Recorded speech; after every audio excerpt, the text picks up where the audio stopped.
di am li nga xam nekk moo di ay rebondissement mais gis neen Malal Talla muy félicité Thiat moom nee na il faut féliciter Thiat Arfan Malal Talla loolu la daal di xamle jàpp na ni nag peut-être Thiat dafa daal di constater lu mu gis concrètement parce que tamit lu mu gis mu ne si teg loxo lépp lu déjà bàyyi leen tooñ Thiat ñu respecté Thiat.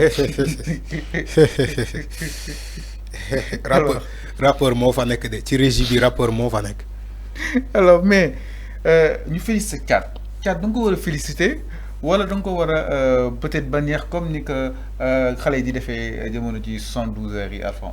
non quand Malal Talla Fou Malade dit que il faut féliciter Thiat c'est parce que xaritam la. C'est parce que au-delà de Harit, non, tu peux pas dire au-delà de Harit, ouais, Fallo. Tu peux pas dire au-delà de Harit. Tu as même lâché le mot au-delà de Harit. Ça Harit là. Non, au-delà de Harit. Non, il a lâché le mot. Il a lâché le mot. Fou Malade ak Thiat. Ils sont tous de Yanamar.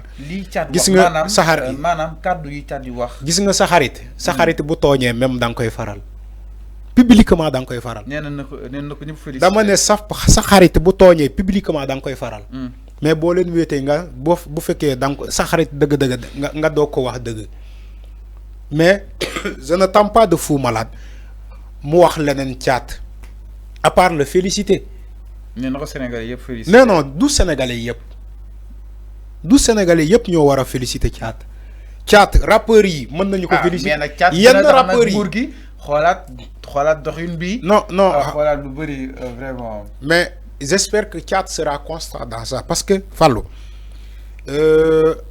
il faut pas nga nekk di casse pour tes poches il faut pas ngay casse pour sa propre compte. buñ la joxee xaalis nga noppi c'est là où je suis pas d'accord avec beaucoup de rappeurs dañuy kaas ñu naa woy nous sommes des rappeurs engagés nous sommes patati patata keroog bu ñu leen di jox xaalis ñuy noppi.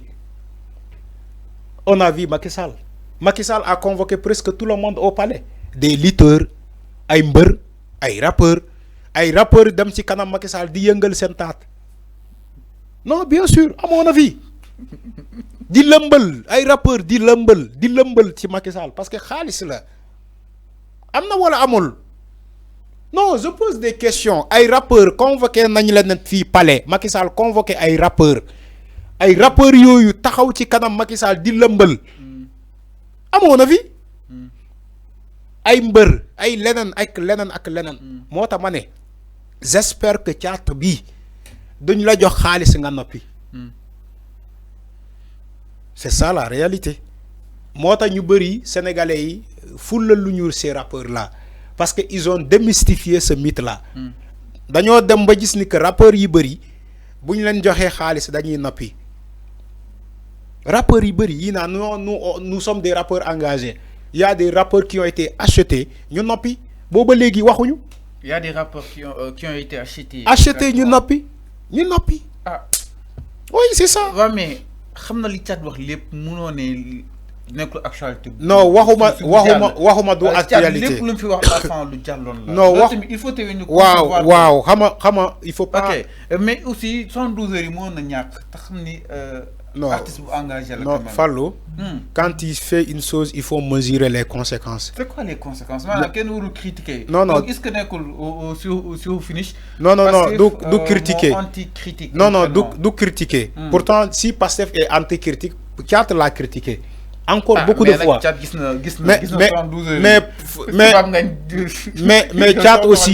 Mais Thiat aussi doit accepter les critiques Fallou. C'est vice versa. Thiat aussi doit accepter les critiques. Les 72 heures que tu dis là. nangu naa si ay critiques yu am benn soubassement bi. ban soubassement mais Thiat lu mu koy critiquer nii. ban soubassement.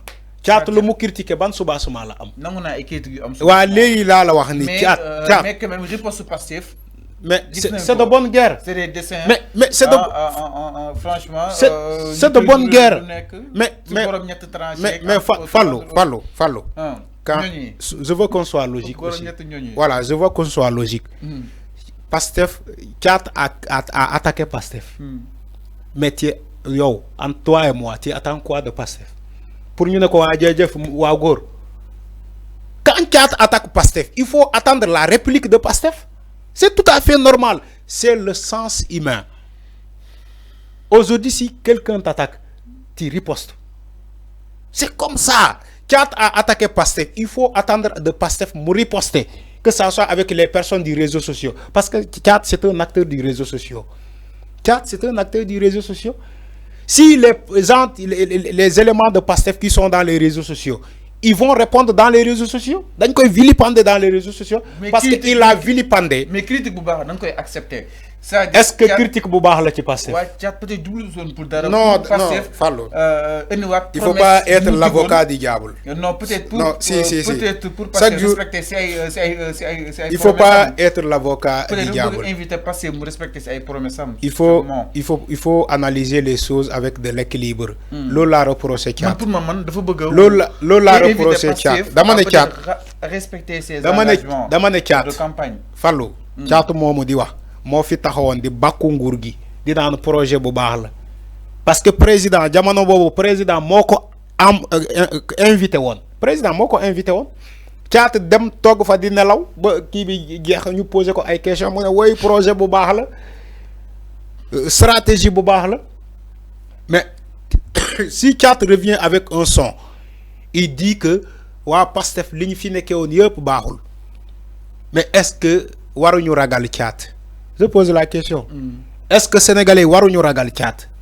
Thiat bi taxawoon di naan lépp gongo macha allah nañ leen may ñu liggéey projet bu baax la lii lu baax la président lii li mu waaj. kañ la ko wax. non waxoon na ko fi. dafa ne li mu gis nii dara gum na xel pour le moment. non grand théâtre. c'est ce que j'ai dit grand théâtre laa la wax il a été invité par le président. ba tey ni nga ko waxee nii. mais moom moo ko wax. moom moo ko wax. Si ce Thiat-là revient aujourd'hui pour nous dire que Pastef li fi nekkee yëpp baaxul way arrogant xawma ay DG bébé fils à maman mais ça pose problème. Moi je suis d'accord pour Thiat mu critiquer mais quand il critique aussi il faut avoir de l'équilibre dans la critique. Tu critiques tu dis que même si def nañu lii baax na mais lii tamit lii lañ fi nekkee ak lii il faut que ñu changer ko. Après maintenant tu apportes des solutions. Toi, le rappeur même peut donner des solutions. Mais Thiat, dans son bon mot défini, il n'a pas apporté des solutions. Est-ce qu'il veut le développement du Sénégal? Toi, tu es le rappeur engagé. Regarde dans le monde, les rappeurs engagés là, ils donnent des leçons, ils donnent des solutions. Un rappeur français qui critique le régime de Macron, au final, il dit à Macron, si tu faisais ça et ça et ça et ça, la France allait avoir ça et ça et ça et ça. Mais un rappeur sénégalais qui critique le président de la République, le Premier ministre, il n'est même pas capable de dire au président de la République et au Premier ministre, si vous avez fait ça et ça et ça et ça, le régime allait être ça et ça et ça. Mais tu dis que tu es un rappeur engagé, tu ne fais que critiquer. Et alors? Et quand tu critiques après, tu as gagné quoi? Non, c'est lui qui a fait le son. Mon mot def son. Mais yagna artu. Mais mon mot def son bi. Mais yagna artu. Ouais, mais coup def son bi. Coup def son bi. Pourquoi bayul benen marge pour fumuy joxe solution? Yo mais dafa wara joxe solution ci son bi. C'est l'enjeu. Dafa wara joxe solution ci son bi. Mais c'est mes solutions mooy ni yéen fa waxoon dañuy supprimer caisse noire. léegi mi ngi fi. Solution mooy yéen waxoon que da nga def. déedéet loolu du solution. Solution mooy déedéet employé mais loolu du solution. Loolu c'est des faits yu muy fàttali. Loolu du solution. Da nga nekk di fàttali. Yaa fi waxoon lii Fallou léegi man su ma la noonu Fallou yow yaa fi nekkoon da ngay jënd oto. Est-ce que dama la ne loolu solution la dama lay fàttali yow yaa ko foo waxoon. Je dis, il doit donner des solutions. Quand tu critiques, tu donnes des solutions. Il ne faut pas critiquer pour critiquer simplement. C'est pas bon. C'est pas de l'engagement. C'est de la haine. C'est de la haine. alors donc il doit critiquer mais il doit apporter aussi des solutions. Alors par rapport à Y'en a marre bu ak aussi surtout bu ki nga xam ne moo di Mala Talla ñaata koy jeexalee ak scandale Azergate